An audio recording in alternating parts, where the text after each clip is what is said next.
നമ്മൾ R C car on ആക്കിയിട്ട് ഫ്രണ്ടിലോട്ടോ ബാക്കിലോട്ടോ automatically പോകുന്നുണ്ടോ? അതായത് റിമോട്ട് ഓൺ ആക്കുന്നതിന്റെ മുന്നേ ഇനി റിമോട്ട് ഓൺ ആക്കിയിട്ട് തന്നെ ചുമ്മാ വെക്കുന്ന സമയത്ത് തന്നെ ഓട്ടോമാറ്റിക്കലി ഫ്രണ്ടിലോട്ടും ബാക്കോട്ടും പോകുന്ന ഇഷ്യൂ നിങ്ങൾക്കുണ്ടോ? സോ ഇങ്ങനെ കണ്ടു കഴിഞ്ഞാൽ ഏതൊരാളാരും പേടിക്കും. കാരണം എന്താ വെച്ചാൽ ഈ പ്രത്യേകിച്ച് ഹോബി ഗ്രേഡ് ആർ സി കാറുകളിലാണ് ഇങ്ങനത്തെ ഒരു സംഭവം കാണുന്നത്.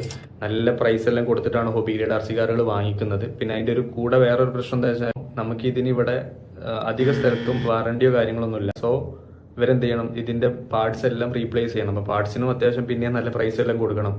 സോ അങ്ങനത്തെ ഒരു ഇഷ്യൂ വരാറുണ്ട്. അപ്പോൾ റീസെന്റ് നമ്മുടെ സബ്സ്ക്രൈബർ നമ്മളോട് ചോദിച്ചു, അതായത് നമ്മൾ ആർ സി കാറിന് ഇങ്ങനെ ഒരു ഇഷ്യൂ ഉണ്ട്, ഓൺ ആക്കുന്ന സമയത്ത് തനിയെ ഫ്രണ്ടിലോട്ട് പോകുന്നുണ്ട് എന്നുള്ള രീതിയിൽ. അപ്പോൾ സൊല്യൂഷൻ ഞാൻ ആൾക്ക് പറഞ്ഞു കൊടുത്തു. കൂടെ ഞാൻ എന്ത് ചെയ്തു, ഒരു വീഡിയോ ആയിട്ട് ചെയ്യാമെന്ന് കരുതി. അങ്ങനെയാണ് ഈ ഒരു വീഡിയോ എടുക്കുന്നത്. സോ നമുക്ക് ഈ വീഡിയോയിൽ നോക്കാം, അതായത് എന്തൊക്കെയാണ് ഇതിന്റെ കാരണങ്ങൾ എന്നുള്ള രീതിയിൽ, പിന്നെ ട്രബിൾ ഷൂട്ടിംഗ് എങ്ങനെയൊക്കെ നമുക്ക് ഇതിനെ ട്രബിൾ ഷൂട്ട് ചെയ്യാം, എന്തൊക്കെ കൊണ്ട് ഏതൊരു ഘട്ടത്തിലാണ് ഇതിന്റെ പാർട്സ് എല്ലാം റീപ്ലേസ് ചെയ്യേണ്ടത് എന്നുള്ള രീതിയിൽ എന്ത് ചെയ്യാം, നമുക്കൊന്ന് ചെക്ക് ചെയ്ത് നോക്കാം. അപ്പോൾ എന്തായാലും സ്കിപ്പ് ചെയ്യാതെ കണ്ടോ, ആവശ്യം വരും. പിന്നെ ഇതുപോലത്തെ വീഡിയോസിനൊക്കെ വേണ്ടിയിട്ട് പേജ് സബ്സ്ക്രൈബ് ചെയ്യാൻ മറക്കരുത്, ഷെയർ ചെയ്യാനും. ഓക്കെ, അപ്പോൾ ആദ്യത്തെ പോയിന്റ് നമുക്ക് ആദ്യം ചെക്ക് ചെയ്യേണ്ടത് ത്രോട്ടിൽ ട്രിം ആണ്. ആക്ച്വലി ത്രോട്ടിൽ ട്രിം എന്ന് പറഞ്ഞു കഴിഞ്ഞാൽ ചിലതിനകത്ത് നോബായിട്ടായിരിക്കും വരിക, അതുപോലെ ചിലതിനകത്ത് പ്ലസ് മൈനസ് ബട്ടൺ ആയിരിക്കും. അപ്പൊ ഇതിന്റെ നെഗറ്റീവ്, അതായത് സീറോ വാല്യൂ എന്ന് മാറിയിട്ട് അല്ലെങ്കിൽ ന്യൂട്രൽ വാല്യൂ എന്ന് മാറിയിട്ട് പോസിറ്റീവോ നെഗറ്റീവോ ആയി കഴിഞ്ഞാൽ വണ്ടി എന്ത് ചെയ്യും, ഓട്ടോമാറ്റിക്കലി ഫ്രണ്ടിലോട്ടോ ബാക്കിലോട്ടോ പോകാനുള്ള ചാൻസ് ഉണ്ട്. അപ്പോൾ അതാണ് ഒരു പ്രധാന റീസൺ ആയിട്ട് വരുന്നത്. അപ്പം ഇതിനുള്ളൊരു സൊല്യൂഷൻ എന്താണെന്ന് വെച്ചാൽ എപ്പോഴും ഇതിനെ സീറോയിലോ അല്ലെങ്കിൽ ആ ന്യൂട്രൽ വാല്യൂവിൽ കീപ്പ് ചെയ്യാൻ വേണ്ടിയിട്ട് നോക്കുക എന്നുള്ളതാണ്. പിന്നെ പ്രത്യേകിച്ച് നോബെല്ലാകുമ്പോൾ നമ്മൾ ജസ്റ്റ് റിമോട്ടിൽ ജസ്റ്റ് കൈ തട്ടിയാൽ തന്നെ എന്ത് ചെയ്യും, ഇത് ഓട്ടോമാറ്റിക്കലി ആ വാല്യൂ ഒന്ന് മാറിക്കിടക്കും. അപ്പോൾ ഇത് വാല്യൂ ഒന്ന് മാറിക്കിടന്നു കഴിഞ്ഞാൽ, അതായത് സീറോ വാല്യൂ അല്ലെങ്കിൽ ന്യൂട്രൽ വാല്യൂ ഒന്ന് പോസിറ്റീവോ നെഗറ്റീവോ ആയി കഴിഞ്ഞ് കഴിഞ്ഞാൽ നമ്മുടെ വണ്ടിയുടെ ഒരു ബ്രെയിൻ ഉണ്ട്, ഇ എസ് സിക്ക് ഇത് പറഞ്ഞു കൊടുക്കും. ഈ ഇ എസ് സിക്ക് ഇവിടുന്ന് സിഗ്നൽ പോകുമ്പോൾ ഇ എസ് സി വിചാരിക്കും ആക്ച്വലി ഇയാൾ ത്രോട്ടിൽ പ്രസ് ചെയ്തിട്ടുണ്ട്, ഫ്രണ്ടിലോട്ടോ ബാക്കിലോട്ടോ മൂവ് ചെയ്യാനുള്ള ഒരു സിഗ്നൽ തന്നിട്ടുണ്ടെന്ന് വിചാരിച്ചിട്ട് എന്ത് ചെയ്യും, അത് ഓട്ടോമാറ്റിക്കലി വർക്ക് ചെയ്ത് തുടങ്ങും. മേ ബി ഇതായിരിക്കും ഒരു ആർ സി കാറുകൾക്കിടയിൽ ഒരു ഗോൾഡൻ റൂൾ ഉണ്ട്, ആൾവേസ് ട്രാൻസ്മിറ്റർ ഫസ്റ്റ് എന്നുള്ള രീതിയിൽ. അത് ആക്ച്വലി എന്താ വെച്ചാൽ നമ്മൾ യൂസ് ചെയ്യാൻ എടുക്കുന്ന സമയത്ത് ആദ്യം റിമോട്ടാണ് ഓൺ ചെയ്യേണ്ടത്, എന്നിട്ട് മാത്രമേ നമ്മൾ വണ്ടി ഓൺ ചെയ്യാൻ പാടുള്ളൂ എന്നുള്ളൊരു റൂൾ ഉണ്ട്. സോ വണ്ടി ആദ്യം ഓൺ ചെയ്ത് കഴിഞ്ഞാൽ നമ്മൾ അന്തരീക്ഷത്തിൽ വേറെയും ഇതുപോലത്തെ റേഡിയോ വേവ്സ് ഉണ്ടാവുമല്ലോ, അപ്പോൾ അതായിട്ട് കമ്മ്യൂണിക്കേറ്റ് ചെയ്തിട്ട് വണ്ടി തനിയെ ഫ്രണ്ടിലോട്ട് പോകാനും ബാക്കോട്ട് പോകാനൊക്കെ ചാൻസ് ഉണ്ട് എന്നുള്ളതാണ്.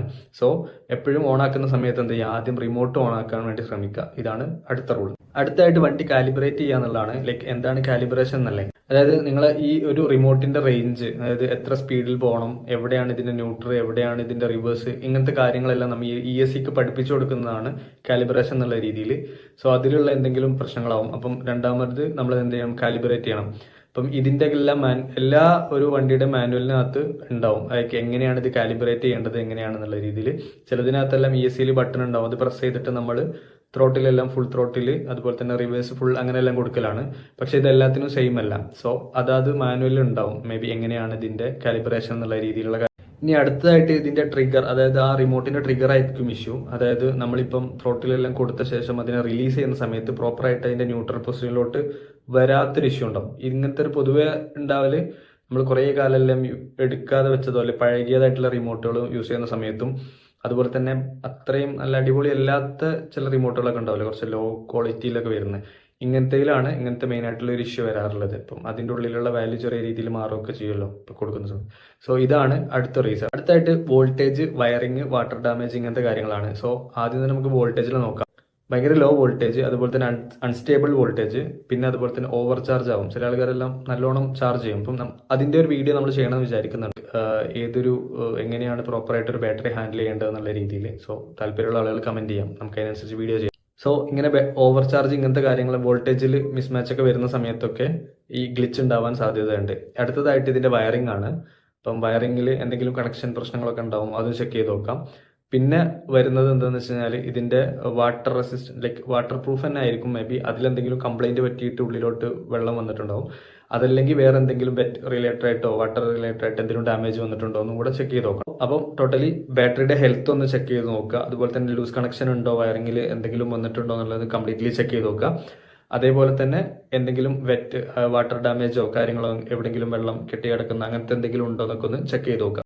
ഇനി നമ്മൾ ഈ പറഞ്ഞ കാര്യങ്ങളിലൊന്നും റിസോൾവ് ആയിട്ടില്ല, ഈ ട്രബിൾ ഷൂട്ട് ഒന്നും ചെയ്തിട്ടും റിസോൾവ് ആയിട്ടില്ലെങ്കിൽ maybe E S C എന്തെങ്കിലും കംപ്ലൈന്റോ അല്ലെങ്കിൽ റിസീവറോ മോട്ടറോ ഇവിടെ എന്തെങ്കിലും കംപ്ലൈന്റോ കാര്യങ്ങളോ ഉണ്ട്. ഇനി അതും അല്ലെങ്കിൽ റിമോട്ടിന്റെ പൊട്ടൻഷ്യോമീറ്റർ റിലേറ്റഡ് ആയിട്ട് എന്തെങ്കിലും ഇഷ്യൂസ് ഉണ്ടാവും. സോ ഇങ്ങനത്തെ കേസിലാവുമ്പോൾ എന്ത് ചെയ്യുക, നമ്മൾ റീപ്ലേസിലോട്ട് പോകാന്നുള്ളതാണ്. പക്ഷെ നമുക്ക് വരുന്ന ഈ ഇഷ്യൂസിലെല്ലാം 70%ഉം നേരത്തെ പറഞ്ഞ പോലെ ത്രോട്ടിൽ ട്രിമ്മോ കാലിബ്രേഷനോ അങ്ങനത്തെ എന്തെങ്കിലും ഇഷ്യൂ ആയിരിക്കും.